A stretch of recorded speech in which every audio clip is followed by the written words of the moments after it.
दोस्तों, एक ban अल-अक़वामी consultancy company की वेबसाइट पर मुख्तलिफ ममालिक के लिए मखसूस सेक्शन मौजूद हैं जो इन ममालिक में सरमायाकारी के ज़रिए शहरियत हासिल करने के हवाले से मशवरे और ख़िदमात फ़राहम करती है। इन ममालिक में से एक तुर्की भी है और इस वेबसाइट पर तुर्की में सरमायाकारी के ज़रिए शहरियत हासिल करने के हवाले से मालूमात फ़राहम की गई हैं। ये प्रमोशन इस जुमले के साथ ख़त्म होती है कि रियल स्टेट यानी प्रॉपर्टी की ख़रीदारी के ज़रिए तुर्की में सरमायाकारी का ज़रिया लोगों के लिए सबसे ज़्यादा पुरकशिश होता है। इसके लिए सिर्फ आपको ऐसी प्रॉपर्टी ख़रीदनी होती है जिसकी मालियत $4 लाख से ज़्यादा हो। इसके अलावा कुछ इजाफी अखराजात भी इसमें शामिल होते हैं। इस तरह तुर्की बाकी ममालिक की निस्बत सरमायाकारी के ज़रिए शहरियत हासिल करने के एतबार से सस्ता है। ख्याल रहे कि सन 2022 तक ये रकम $2.5 लाख थी, जिसे बाद में हुकूमत की जानिब से बढ़ाया गया है। तुर्की में इस तरह शहरियत इख्तियार करने वालों के हवाले से मस्बत और मनफी दोनों किस्म की राय पाई जाती है।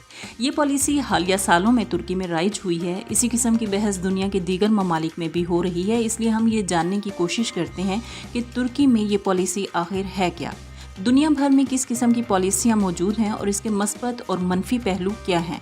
तो सबसे पहले जानते हैं कि आखिर गोल्डन पासपोर्ट है क्या। गोल्डन पासपोर्ट की इस्तिलाह सरमायाकारी के ज़रिए शहरियत हासिल करने के लिए भी इस्तेमाल होती है। ये गोल्डन वीज़ा से मुख्तलिफ दरख्वास्त है जो सरमायाकारी के साथ साथ रिहायशी इजाज़तनामा भी फराहम करती है।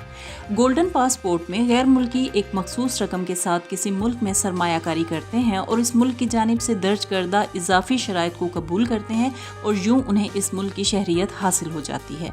दुनिया भर में शहरियत हासिल करने का ये तरीक़ाकार सन 1980 से राइज है, लेकिन हालिया बरसों में ये प्रोग्राम एक बड़ी सनत में तब्दील हो चुका है। बरतानिया में कायम लावेडा गोल्डन वीज़ा कंपनी की मार्केटिंग मैनेजर लेज़ी एडवर्ड्स ने तुर्की से बात करते हुए उन वजूहात के बारे में बात की जिनकी वजह से सरमायाकार गैर मुल्की शहरियत की दरख्वास्त करते हैं। उनकी कंपनी सरमायाकारी के बदले रिहाइश और शहरियत हासिल करने के हवाले से मशावरती खिदमात फराहम करती हैं। वो बताती हैं कि आजकल ज़्यादातर सरमायाकार प्लान बी की तलाश में हैं। दुनिया में गैर यकीनी सूरत हाल के पेश नज़र दूसरी रिहाइशगाह या पासपोर्ट की ज़रूरत इससे ज़्यादा इससे पहले कभी नहीं थी। उनके मुताबिक अगरचे सरमायाकारी करने वालों की वजूहात मुख्तलिफ हो सकती हैं, लेकिन आम तौर पर दरख्वास्तों की अहम वजूहात में सिक्योरिटी, वीज़ा के बगैर सफ़र और तालीम और मुलाजमत के मौक़ों में इजाफा शामिल है। तो दोस्तों, अब जानते हैं कि तुर्की की इस पॉलिसी की खसूसियात क्या हैं। तुर्की में सन 2016 और 2017 में गैर मुल्कियों को गैर मामूली तौर पर तुर्क शहरियत हासिल करने के हवाले से बनाए गए कवानीन के साथ गैर मुल्की सरमायाकारों के लिए तुर्क शहरियत हासिल करने की राह हमवार हुई। सन 2017 में शहरियत के लिए जायदाद की कम से कम कीमत का तयन $10 लाख, मुकर्ररा सरमाए की रकम $20 लाख या कम से कम 100 अफराद को मुलाजमत देना शामिल था। सन 2018 में मुतलका ज़ाब्ते में एक तरमीम की गई और सरमायाकारी की रकम को तब्दील कर दिया गया। इस तनाजुर में रियल स्टेट की कम से कम कीमत $2.5 लाख और फिक्स्ड कैपिटल इन्वेस्टमेंट की ज़रूरत को कम करके $5 लाख कर दिया गया। इसी तरह रोज़गार के मौके 100 की बजाय 50 अफराद को फराहम करने की शर्त रखी गई।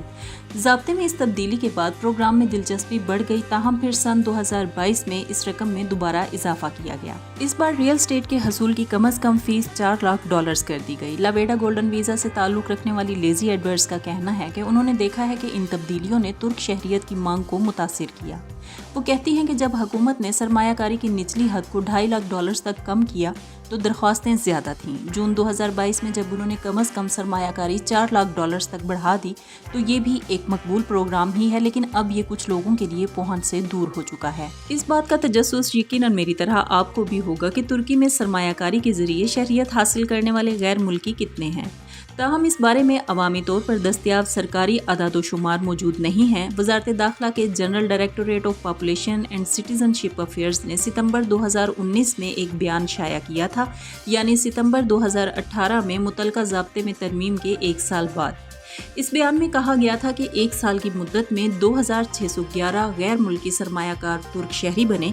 इन अदाद-ओ-शुमार में बताया गया कि गैर मुल्की सरमायाकारों की तादाद जो कि तुर्क शहरी हैं और उनके अहल खाना की तादाद 9,962 तक पहुंच चुकी है। साबिक वज़ीर बराए दाखिला अमूर ने 10 मई 2022 को मुनक्कदा एक प्रेस कॉन्फ्रेंस में इस मौजू पर डाटा शेयर किया।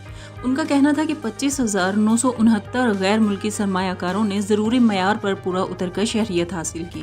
ان کے مطابق ان غیر ملکی سرمایہ کاروں سے حاصل ہونے والی آمدنی 7,530 ملین ڈالرز ہے۔ انہوں نے کہا کہ ان لوگوں کی سرمایہ کاری صرف جائیداد کے ذریعے ہی نہیں تھی۔ بیان کے مطابق 2019 میں مشرق وسطیٰ کے ممالک میں یہ پالیسی خاصی مقبول رہی۔ پہلے 10 ممالک میں عراق سے 327، افغانستان سے 240، فلسطین سے 170، مصر سے 110، لیبیا سے 66، لبنان سے 44، سعودی عرب سے 29، آذربائیجان سے 28 اور پاکستان سے 26 افراد اس پالیسی سے مستفید ہوئے۔ ترکی کے سرکاری ادارے کے 2022 کے ہاؤسنگ سیلز کے اعداد و شمار کے مطابق گزشتہ سال ملک بھر میں 67,490 مکانات غیر ملکیوں کو فروخت کیے گئے۔ اس دوران روسی شہریوں نے ترکی میں سب سے زیادہ گھر خریدے، جن کی تعداد 16,312 ہے۔ گھر خریدنے والے روسیوں کی تعداد میں 203% اضافہ ہوا۔ روسیوں کے بعد ایرانیوں کی تعداد 8,223، عراقی 6,244، جرمن 2,705 اور قازقستان کے شہریوں کی تعداد 2,702 ہے۔ یوکرینیوں کی جانب سے خریدے گئے گھروں کی فروخت کی تعداد 106% اضافے کے ساتھ 2,557 ہو گئی ہے۔ خیال رہے کہ تمام مکانات کی خرید و فروخت سرمایہ کاری کے ذریعے شہریت حاصل کرنے کے لیے نہیں کی جاتی، تاہم تعمیراتی صنعت کے نمائندوں کا کہنا ہے کہ شہریت حاصل کرنے کا یہ ایک اہم طریقہ ضرور ہے۔ ڈاکٹر الیاس کہتے ہیں کہ اگرچہ سرمایہ کاری کے ذریعے شہریت حاصل کرنے کے لیے مختلف آپشنز موجود ہیں، لیکن ریل اسٹیٹ کی خریداری ترکی میں غیر ملکی سرمایہ کو راغب کرنے کے لیے سب سے زیادہ استعمال ہونے والا طریقہ ہے۔ وہ کہتے ہیں کہ روس یوکرین جنگ کو مد نظر رکھتے ہوئے یہ حیرت کی بات نہیں ہونی چاہیے کہ روسی شہری حال ہی میں اس فہرست میں سر فہرست ہیں۔ لیزی ایڈورڈز کہتی ہیں کہ ترکی کو اتنی زیادہ درخواستیں کیوں موصول ہوتی ہیں، اس کا بنیادی مفروضہ ملک کی مشرق وسطیٰ سے قربت کے ساتھ ساتھ اس کی ثقافتی اور مذہبی مماثلت ہے۔ ترکی ایرانی، روسی، عراقی اور افغان سرمایہ کاروں کے لیے بھی پرکشش بن گیا ہے، جنہیں یورپی یونین اور کیریبین میں بہت سے سرمایہ کاری کے ساتھ ساتھ رہائشی اور شہریت کے پروگراموں کے لیے درخواست دیتے وقت بدقسمتی سے مختلف پابندیوں کا سامنا کرنا پڑتا تھا۔ دوستو، اب بات کرتے ہیں کہ ناقدین اس بارے میں کیا کہتے ہیں۔ ایسے لوگ بھی ہیں جو سرمایہ کاری کے پروگرام کے ذریعے شہریت کا دفاع کرتے ہیں، اور ساتھ ہی ترکی اور دنیا بھر میں اس پر تنقید کرنے والے بھی موجود ہیں۔ پروفیسر ڈاکٹر الیاس کا کہنا ہے کہ سرمایہ کاری کے ذریعے شہریت کو ایک تجارتی سامان میں تبدیل کر دیا گیا ہے، جسے خریدا اور بیچا جا سکتا ہے، اور اس سے تنازع کھڑا ہو گیا ہے۔ انہوں نے کہا کہ شہریت ایک قومی تصور ہے جو قانونی اور سیاسی تعلقات اور شہری کی ریاست کے ساتھ وفاداری کا اظہار کرتا ہے، لیکن سرمایہ کاری کے ذریعے شہریت میں ان خصوصیات کی موجودگی کے بارے میں بات کرنا آسان نہیں ہے۔ یونین آف ٹرکش بار ایسوسی ایشنز نے جون 2022 میں سرمایہ کاری کے ذریعے ترک شہریت کے حصول کو ریگولیٹ کرنے والے ضابطے پر عمل درآمد کو روکنے کے لیے ایک مقدمہ دائر کیا تھا۔ ٹی بی بی نے یہ دعویٰ کیا کہ یہ عمل غیر آئینی اور قانونی ہے اور اس پر شہریت کے تصور کو ختم کرنے کا الزام عائد ہے۔ تاہم کونسل آف اسٹیٹ کے متعلقہ چیمبر نے اکثریتی ووٹ سے یہ درخواست مسترد کر دی۔ دنیا میں سرمایہ کاری کے ذریعے شہریت پر ہونے والی تنقید میں ناقدین یہ دعویٰ کرتے ہیں کہ اس سے مجرموں کے لیے جگہ بننے کا خدشہ ہوتا ہے، منی لانڈرنگ میں سہولت ہوتی ہے اور مکانات کی قیمتوں میں اضافہ ہوتا ہے۔ ترکی میں مکانات کی قیمتوں میں حالیہ اضافہ اور کچھ حراست میں لیے گئے غیر ملکی مجرموں کی ترکی کی شہریت حاصل کرنے کے باعث اس تنقید کو مزید وزن ملتا ہے۔ یہ بھی ظاہر ہوتا ہے کہ کچھ ممالک نے حالیہ برسوں میں ان پالیسیوں کا جائزہ لیا ہے۔ حالیہ برسوں میں اس حوالے سے تیار کردہ رپورٹس میں یورپی کمیشن کا کہنا ہے کہ سرمایہ کاری کے ذریعے شہریت سیکیورٹی، منی لانڈرنگ اور ٹیکس چوری جیسے مسائل کے بارے میں خدشات پیدا کرتی ہے۔ تنقید کے بعد قبرص نے سن 2020 میں اور بلغاریہ نے 2022 میں گولڈن پاسپورٹ کی پالیسی ختم کر دی تھی۔ قبرص، جہاں سب سے زیادہ درخواستیں روس، چین اور یوکرین سے آتی تھیں، اس وقت بڑی بحث چھڑ گئی جب یہ انکشاف ہوا تھا کہ اس دوران بہت سے مجرموں کو پاسپورٹ فراہم کیے گئے ہیں۔ یورپی کمیشن مالٹا پر اس عمل کو جاری رکھنے پر تنقید کرتا ہے۔ آئرلینڈ اور پرتگال نے 2023 میں گولڈن ویزا کی درخواست ختم کر دی تھی۔ ملک میں رہائش کے مسئلے نے پرتگالی حکومت کے اس فیصلے میں اہم کردار ادا کیا تھا۔ آئندہ آنے والی ویڈیوز میں ہم آپ کو بتائیں گے کہ متحدہ عرب امارات کی گولڈن ویزا اسکیم کیا ہے اور یہ ویزا کن افراد کو دیا جاتا ہے۔